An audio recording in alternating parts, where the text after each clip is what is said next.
நம்ம இன்னைக்கு பார்க்க போகிறது வித்தியாசமான ஒரு அடை வகையை தான் நம்ம பார்க்க போகிறோம்.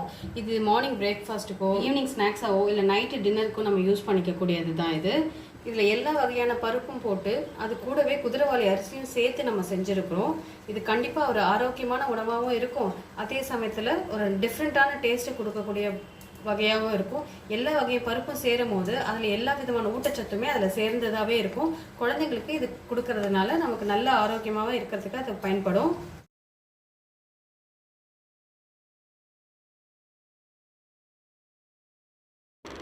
ஒரு கப் அளவுக்கு துவரம் பருப்பு, ஒரு கப் அளவுக்கு கடலைப்பருப்பு, ஒரு கப் அளவுக்கு உளுத்தம்பருப்பு, ஒரு கப்பு பாசிப்பருப்பு, இது அரை கப் அளவுக்கு எடுத்திருக்கேன்.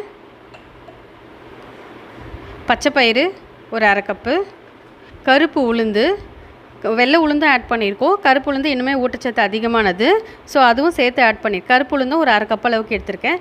எல்லா பருப்பு கூட்டோட கலவையும் இருக்கிறதுனால கூடவே நான் வந்து ஒரு டேபிள் ஸ்பூன் அளவுக்கு ஜவ்வரிசியும் ஆட் பண்ணியிருக்கேன். இதுக்கு மெயின் இன்க்ரீடியண்ட்டாக நம்ம ரெகுலராக அடை தோசைக்கு இட்லி அரிசியோ இல்லை புழுங்கல் அரிசியோ இல்லை பச்சரிசியோ போட்டு ஆட் பண்ணுவோம். இப்போ இது கொஞ்சம் வித்தியாசமாக ஆரோக்கியமாக இருக்கணுன்றதுக்காக இன்றைக்கி வந்து குதிரைவாலி அரிசி ஆட் பண்ணியிருக்கேன். இப்போ இது எல்லாத்தையும் எடுத்து ஒரு பவுலில் போட்டுட்டு இதை ஒவ்வொரு பருப்பும் எடுத்து நல்லா அலசிட்டு ஒரு 3 தடவை நல்லா களைஞ்சிட்டு நம்ம இதை ஒரு 5 மணி நேரம் ஊற வச்சு எடுத்துடலாம். இதை அதுக்கப்புறமா தான் இது எல்லாமே அரிக்கணும்.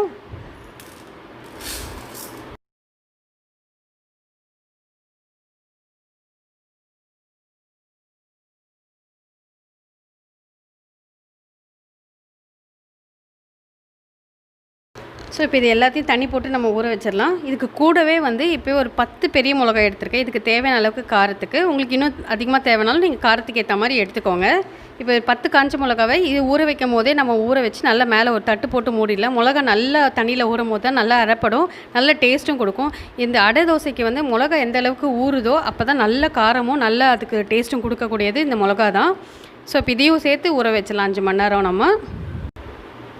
இப்போ இது எல்லாமே நம்ம ஊற வச்சு எடுத்துக்கலாம். இதை பாருங்கள், பருப்பு பார்க்கும் போதே கலவையே வந்து எவ்வளோ அழகாக இருக்குது.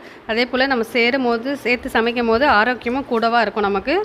இப்போ நம்ம மாவு அரைக்கும் போது கூடவே வந்து ஒரு டேபிள் ஸ்பூன் அளவுக்கு சோம்பு, தேவையான அளவுக்கு உப்பு, இந்த சைஸ்க்கு 1 இன்ச் அளவுக்கு இஞ்சி தோல் சீவிட்டு சேர்த்துக்கோங்க. கூடவே வந்து சின்ன வெங்காயம் வந்து ஒரு தேவையான அளவுக்கு நம்ம இப்போ நான் ஒரு 7-8 சின்ன வெங்காயம் சேர்த்துருக்கேன். உங்களுக்கு எவ்வளோ தேவையோ அவ்வளோ சேர்த்துக்கலாம். காஞ்ச மிளகா ஆல்ரெடி ஊற வச்சுருக்கோம், நம்ம ஆல்ரெடி அதையும் சேர்த்து எடுத்துக்கலாம். நம்ம ஊற வச்ச பருப்பு, காஞ்ச மிளகா, இப்போ நான் சொல்ல எல்லா இன்க்ரீடியண்ட்டும் சேர்த்து நம்ம இதை அரைச்சி வச்சுருக்கோம். மாவு நல்லா திக்காக இருக்குது. நமக்கு எவ்வளோ தேவையோ அந்த அளவுக்கு தண்ணி போட்டு கரைச்சிக்கலாம் நம்ம இதில். ஸோ இப்போ இது கூடவே வந்து இந்த அளவுக்கு நல்லா குறைன்னு அரைச்சிக்கணும் மாவை. ஸோ கூடவே வந்து நான் பைத்தம்பருப்பும் ஊற வச்சு வச்சுருக்கேன். ஒரு பைத்தம்பருப்பு வந்து நம்ம விடுறதுக்கு ஒரு அரை மணி நேரத்துக்கு முன்னால் ஊற வச்சிங்கன்னா போதும், இதை வேக வைக்கலாம் தேவையில்லை. நம்ம அடை அரைக்கும் போதே ஒரு 10 நிமிஷத்துக்கு முன்னால் ஊற வச்சிங்கன்னா அது மொத்தமாக அரைஞ்சி வரும்போது ஒரு அரை மணி நேரத்துக்கு ஊறிடும். அரை மணி நேரம் ஊறின பைத்தம்பருப்பு இதில் சேர்த்துக்கிறேன். இந்த பைத்தம்பருப்பு வந்து முழுசாக நமக்கு கிடைக்கும் போது சாப்பிடும் போது நல்லா கிறிஸ்பியாகவும் இருக்கும், நல்லா கன்சிஸ்டன்சியும் நல்லா இருக்கும் நமக்கு. ஸோ இப்போ இதையும் போட்டு நல்லா கலக்கிக்கலாம். இப்போ நம்ம அடை சுட ஆரம்பிச்சிடலாம். ஒரு தோசைக்கல் எடுத்து வச்சுக்கோங்க. நல்லா தோசைக்கல் சூடாகட்டும். நல்லா சூடான பிறகு நம்ம என்ன சைஸ்க்கு வேணுமோ அடையை வந்து அந்தளவுக்கு போட்டுக்கோ. கொஞ்சம் அடை வந்து கொஞ்சம் திக்காக போடுங்க. அதே சமயத்தில் சென்டர் இப்படி ஒரு ஓட்டை போட்டுட்டு ஃபஸ்ட்டு வந்து சென்டரில் கொஞ்சம் எண்ணெய் விட்டுடுங்க, சுற்றியே கொஞ்சம் எண்ணெய் விடுங்க. குழந்தைங்களுக்கு கொடுக்குறதாங்க நம்ம கீ கூட யூஸ் பண்ணிக்கலாம். அடைன்றதுனால கொஞ்சம் எண்ணெய் நிறைய விட்டால் தான் நமக்கு வந்து அடையோட டேஸ்ட் நல்லா கிடைக்கும். இதெல்லாம் முடித்த உடனே நம்ம வந்து ஒரு தட்டு போட்டு மூடிடலாம். இதை நல்ல ஒரு அடை போட்ட உடனே சிம்மில் வச்சு சுட்டிங்கன்னா கொஞ்சம் டைம் எடுக்கும் தான், பட் சிம்லேயே வச்சு சுடும் போது நம்மளுக்கு நல்ல டேஸ்ட்டு கிடைக்கும், முறுமுறுன்னு இருக்கும், உள்ளேயும் வந்து நல்லா சாஃப்டாகவும் கிடைக்கும் நமக்கு.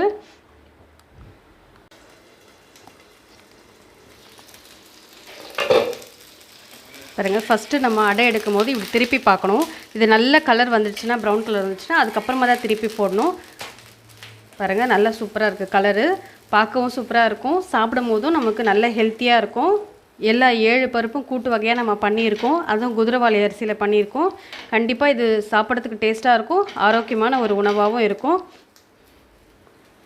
இந்த மாதிரி திருப்பி விட்ட பிறகு நல்லா இப்படி ப்ரெஸ் பண்ணி விடுங்க. உள்ளே இருக்க பருப்பெல்லாம் அப்போ தான் நல்லா வேகும். ஃபஸ்ட்டு ஊற்றும் போது மட்டும் தான் மேலே நம்ம தட்டு போடணும். திருப்பி போட்ட பிறகு தட்டு போடக்கூடாது. இது பிக்னஸாக யாராவது இருந்தால் அவங்களுக்கு அது யூஸ் ஆகிறதுக்காக இந்த டிப்பை நான் ஷேர் பண்ணுறேன். ஸோ இது அடையை பொறுத்த வரைக்கும் சிம்லேயே வச்சு செய்யும் போது தான் நல்ல டேஸ்ட்டு கொடுக்கும். நமக்கு அர்ஜென்ட்டுக்காக வேணும்னு சொல்லிட்டு ஐயில் வச்சோன்னா அந்த பர்ஃபெக்ட் டேஸ்ட் வராது. ஆனால் அந்த அடையை நம்ம ப்ரிப்பேர் பண்ணலாம். ஆனால் பர்ஃபெக்ட் டேஸ்ட்டு ரீச் பண்ண முடியாது நம்மளால்.